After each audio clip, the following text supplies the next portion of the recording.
papalapit na ang Kapaskuhan, marami sa ating mga kababayan ang nakakaisip ng iba't ibang pagkakakitaan.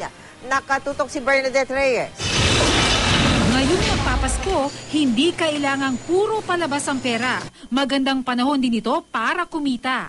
Si Baby Cortero halimbawa, mga glassware at plasticware ang binibenta sa Mega Q Mart sa Quezon City. Pero pagtungtong ng bare months, nagbebenta na rin ng mga parol. Sa halagang 5,000 pesos, pwede na raw gumawa ng mga sari-saring kulay ng parol. 14 pesos ang pinakamura niyang parol, pero halos doble raw ang kita niya kada piraso. May pa lang gumagawa na kami. Kaya kahit na papano, nag-aano ka na ng puhunan mo. Naglalagay na. Pagdating ng December, pera na. November, December, may pera na. Kung madiskarte ka tulad ni Baby, mas lalaki pa ang kita.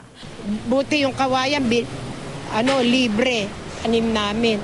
Pwede ring sumali sa mga food bazaars. Kumpara sa mga mall na pumapalo sa 30 hanggang 50,000 ang upa kada pwesto, sa food bazaar, 2,500 pesos lang raw, may pwesto ka na. Patok din tuwing magpapasko ang pagbibenta ng homemade cookies at cupcakes na pang-giveaway. Sa halagang 300 pesos, maaari na mamuhunan para sa mga homemade cupcakes tulad nito at ang perang ininvest mo maaaring bumalik sa'yo ng hanggang 1,000 piso.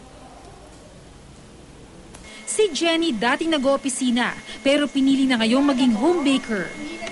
Hindi raw siya magkanda o gaga sa dami ng orders tuwing magpapasko. This is the time you have to stock kasi madalas pag malapit na, nauubusan. Tsaka tumataas ang presyo. That's why you have to prepare early. At dahil maraming kakumpetensya, pagandahan sa pagdidisenyo at pasarapan ang labanan. I make sure that all the products that come out of my kitchen are of good quality, are of good taste. Bernadette Reyes, Nakatutok, 24 Oras.